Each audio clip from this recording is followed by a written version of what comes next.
Hey, welcome to part 4 of the nuts and bolts of the single plane swing. I'm going to talk today about one of the most confusing aspects of the swing, the shoulders.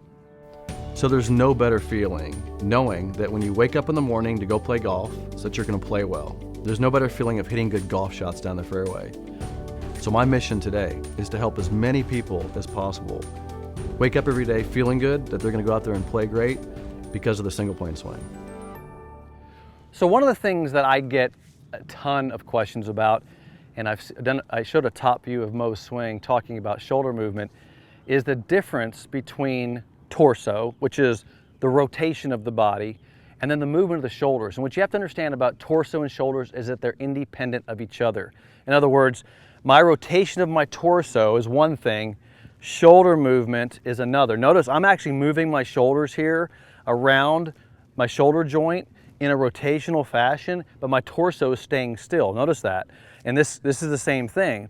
Now, when we attach our hands to the club, we now have independently moving shoulders relative to our torso. What's interesting is now it's dictated by what the arms do, because when I move the shoulders, look, I can move this shoulder and stop this shoulder. See that? I just did it right there by bending the arm. So when this arm bends, see, the shoulder can isolate and not move.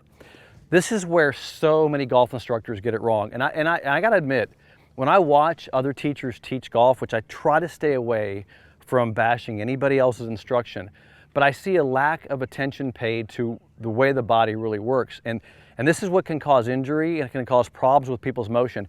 Many people don't separate what happens with the shoulders versus the torso, and what they do is they get lots of what I call over-rotation. Over-rotation is where you continue the torso movement to get the arms to travel on a path. I'll give you an example. So if I have a golf club and I just keep turning my body and over-rotating the torso, the arms get to a position behind my body. So my arms travel too far. Now I have to make a lot of rotational motion back to hit the golf ball and obviously return it to impact. Over-swinging, over-rotation, we see this so much at our academy when we're teaching.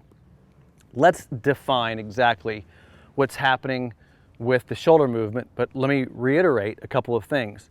The first thing is you got to get your address and grip correct, so now we have the proper arm motion, because once we have the proper arm motion, then we can isolate and have proper torso and shoulder movement.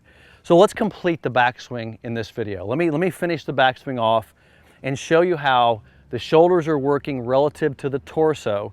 And by the way, I'm not going to get into numerical detail on this, but I have done biomechanical work on this. I have isolated this down to the degree of how much rotation you had. But let's just talk in general concept of what's happening here. So let me complete the backswing with you in kind of a slow motion fashion here. And as I go back, notice that everything's turning together. In other words, if the club is connected to me, there's that inward movement of everything moving together. Okay, so you're going to feel that everything's rotating to the same amount to right there. That looks like this. Looks like this. Everything goes together. Now, watch. This is where it gets interesting, because when I get to about here, I want you to watch this shoulder. It's not going to move very far. See that? It just moves a little bit. So this shoulder, it moves a lot and then just a little bit. I want you to watch this shoulder. It's moving the same amount probably as that one, but watch this.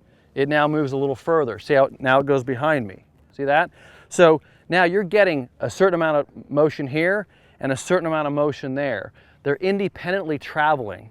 And that's what I want to keep in mind here. You're not trying to move the shoulders in the same amount.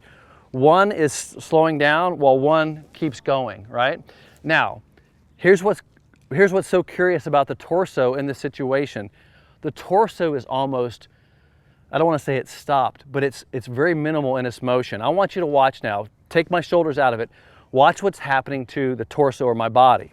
So as I go back, okay, there's that movement, lots of movement. And then now, as I take my arms up, the torso moves about 30 degrees, not very much to there. So most of this movement is arms and shoulders. See that? So it's everything goes together, quite a bit of rotation, then arms and shoulders. It's almost two different parts there. See that? Two different parts all blended into one. Lots of motion, arms and shoulders. And that's what puts the club, when I set up here, it's going to create that first inward movement, and then it goes up onto plane. And by the way, Mo would tell me, this is what he said to me. Remember, he was an absolute genius when it came to a swing. He didn't know the details, but he knew what it felt like. He said, Todd, in and up, in and up, in and up. And in and up meant this. Yes, it comes in and then it goes up. See that? Why does it go up? Because this is arms and shoulders taking the club up. It's not a continue of the rotation of the torso. Here we go again. So setting up, little rehearsal to the in, and then in and up. So that's really the completion of the backswing. Let's just go down a little bit and talk about lower body. Lower body, and I've worked you now from top down kind of in the swing, but lower body is stabilizing what's happening with the torso. So this is a stabilization factor. In the next segments in the video, we're going to get into how do we stabilize the body correctly. We're going to start at the feet, go to the knees, and go to the hips. We're going to complete the golf swing from the bottom up. Hey, if you're enjoying this content about the single plane swing, don't forget, subscribe to the channel, click that bell icon, and give me a thumbs up, and I'll see you in the next video.